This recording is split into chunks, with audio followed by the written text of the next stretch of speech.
With your support, we can raise your voice globally.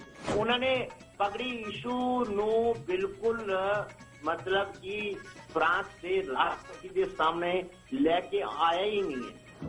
With your support, we can address those issues that no other media talks about.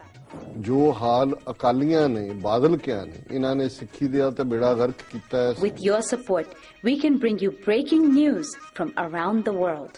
It's about consulting our allies and having a dialogue. These lessons, as I stated, was learned while working with our coalition partners. With your support, we can educate and inform everyone about who Sikhs are and connect our youth to Sikhi.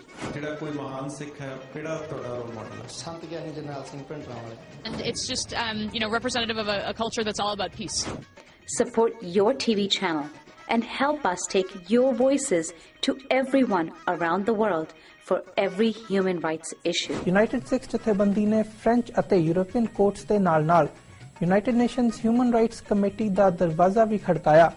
All of this is only possible with your generous donations.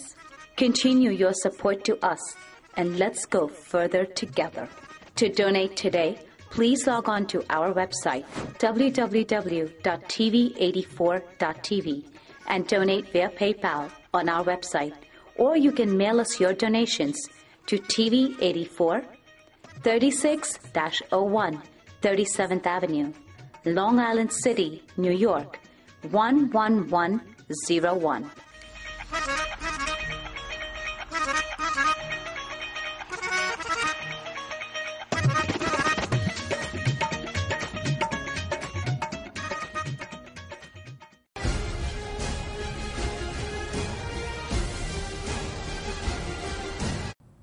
ਦਰਸ਼ਕੋ break ਤੋਂ ਬਾਅਦ ਤੁਹਾਡਾ ਸਵਾਗਤ ਹੈ ਜੀ। Doctor ਸਾਹਿਬ, ਅਸੀਂ ਆਪਣੇ programme ਨੂੰ ਹੋਰ ਅੱਗੇ ਵਧਾਉਂਦੇ ਹਾਂ। ਸਾਡੇ ਦਰਸ਼ਕਾਂ ਨੂੰ ਆਈਆਂ ਈਮੇਲ ਤੇ ਮੈਸੇਜ ਨੂੰ ਪੜ੍ਹ ਕੇ ਸਾਡੇ ਕੋਲ ਪਹਿਲਾ ਫੇਸਬੁੱਕ ਮੈਸੇਜ ਆਇਆ ਹੈ ਬਹਿਰੀਨ ਤੋਂ ਵੀਰ ਗੁਰਪ੍ਰੀਤ ਸਿੰਘ ਜੀ ਦਾ। ਇਹ ਲਿਖਦੇ ਹਨ, ਵਾਹਿਗੁਰੂ ਜੀ ਕਾ ਖਾਲਸਾ ਵਾਹਿਗੁਰੂ ਜੀ ਕੀ ਫਤਿਹ।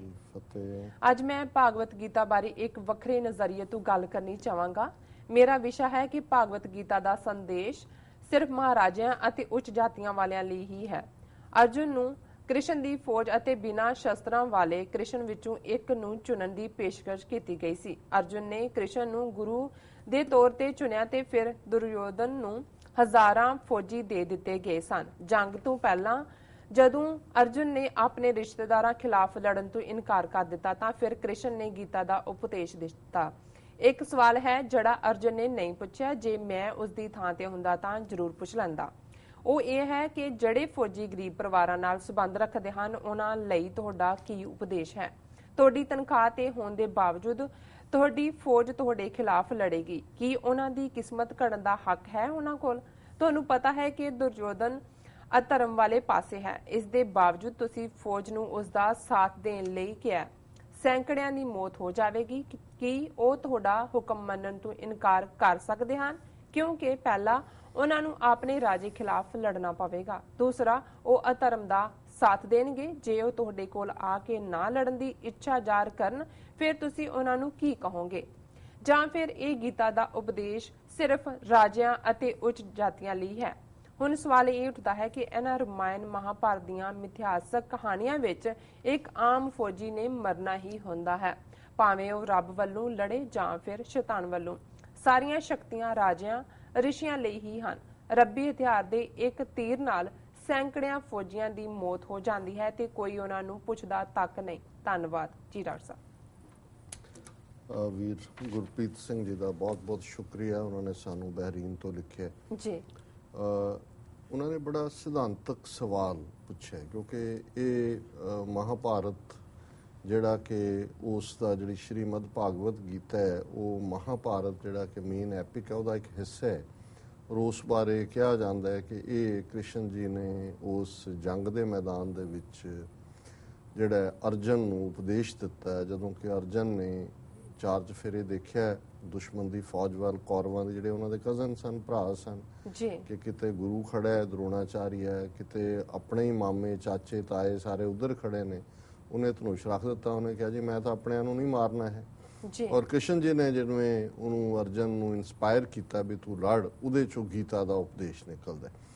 ਹੁਣ ਕ੍ਰਿਸ਼ਨ ਖੁਦ ਗੋਕਲ ਦੇ ਮਥੁਰਾ ਦੇ ਰਾਜੇ ਸਨ ਔਰ ਉਹ ਦੋਨੋਂ ਧਿਰਾਂ ਨੂੰ ਉਹਨਾਂ ਨੇ ਰੱਖਿਆ ਹੋਇਆ ਸੀ, ਦੋਨਾਂ ਨੂੰ ਖੁਸ਼ ਰੱਖਦੇ ਸੀ। ਔਰ ਜਦੋਂ ਇਹ ਵੇਲਾ ਆਇਆ ਕਿ ਜੰਗ ਦਾ ਕਿ ਦੱਸੋ ਤੁਸੀਂ ਕਿਹੜੇ ਪਾਸਿਓਂ, ਤਾਂ ਉਹਨੇ ਆਪਣੀ ਫੌਜ ਕ੍ਰਿਸ਼ਨ ਜੀ ਨੇ ਕੌਰਵਾਂ ਵੱਲ ਭੇਜ ਦਿੱਤੀ ਕਿ ਤੁਸੀਂ ਉਧਰ ਨੂੰ ਲੜੋ।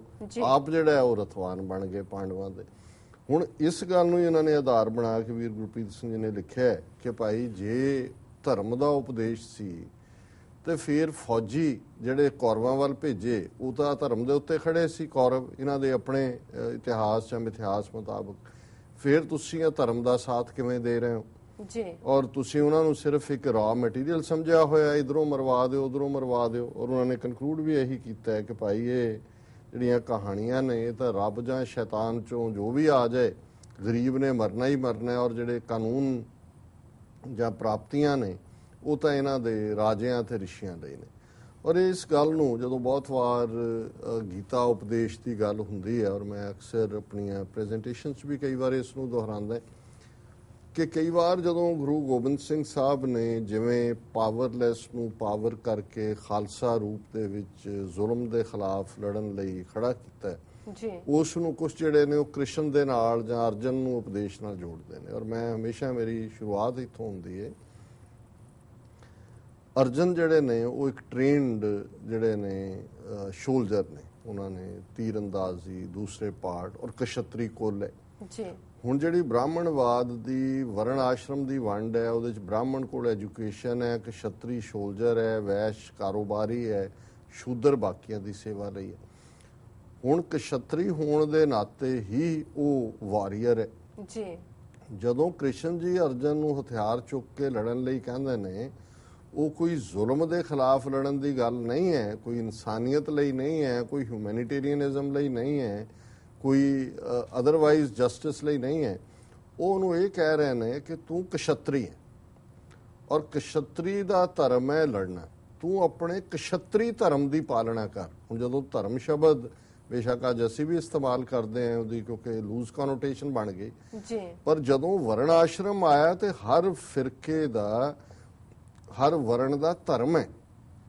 ਇੱਕ ਬ੍ਰਾਹਮਣ ਦਾ ਧਰਮ ਹੈ, ਇੱਕ ਕਸ਼ਤਰੀਆ ਦਾ ਧਰਮ ਹੈ, ਇੱਕ ਵੈਸ਼ ਦਾ ਧਰਮ ਹੈ, ਇੱਕ ਸ਼ੂਦਰ ਦਾ ਧਰਮ ਹੈ। ਸੋ ਕ੍ਰਿਸ਼ਨ ਜੀ ਉਹਨੂੰ ਕਸ਼ਤਰੀਆ ਧਰਮ ਦਾ ਪਾਲਣ ਕਰਨ ਲਈ ਕਹਿੰਦੇ ਨੇ। ਕੋਈ ਇਨਸਾਨੀਅਤ ਜਾਂ ਬਰਾਬਰੀ ਦਾ ਕਨਸੈਪਟ ਹੀ ਤਾਂ ਨਹੀਂ ਹੈ। ਲੇਕਿਨ ਇੱਥੇ ਜਿਹੜਾ ਰੈਵੋਲੂਸ਼ਨ 10ਵੇਂ ਪਾਤਸ਼ਾਹ ਨੇ ਲਿਆਂਦਾ ਔਰ ਜਿਹਦੇ ਪਿੱਛੇ ਲਗਭਗ 239 ਸਾਲ ਦਾ 233 ਸਾਲ ਜਦੋਂ ਤੱਕ ਅਸੀਂ ਦੇਖਦੇ ਹਾਂ 230 ਸਾਲ ਖਾਲਸਾ ਸਾਜਨਾ ਤੱਕ ਲੱਗਦੇ ਨੇ ਗੁਰੂ ਨਾਨਕ ਸਾਹਿਬ ਦੇ ਪ੍ਰਕਾਸ਼ ਤੋਂ, ਉਸ ਦੇ ਪਿੱਛੇ ਉਹ ਬਰਾਬਰੀ ਦੀ ਗੱਲ ਹੈ। ਨੀਚੋਂ ਊਚ ਕਰੇ ਮੇਰਾ ਗੋਬਿੰਦ, ਜਿੱਥੇ ਜਿਨ੍ਹਾਂ ਨੂੰ ਸ਼ੂਦਰ ਬਣਾਇਆ ਹੋਇਆ ਹੈ, ਜਿਹੜੇ ਹੈਵ ਨਾਟ ਨੇ ਉਹਨਾਂ ਨੂੰ ਸਪਿਰਿਚੁਅਲ, ਇੰਟੈਲੈਕਚੁਅਲ, ਫਿਜ਼ੀਕਲ ਫਿਟਨੈਸ ਹਥਿਆਰ ਦੇ ਕੇ ਖੜਾ ਕੀਤਾ ਕਿ ਤੁਸੀਂ ਜ਼ੁਲਮ ਦੇ ਖਿਲਾਫ ਲੜਨਾ।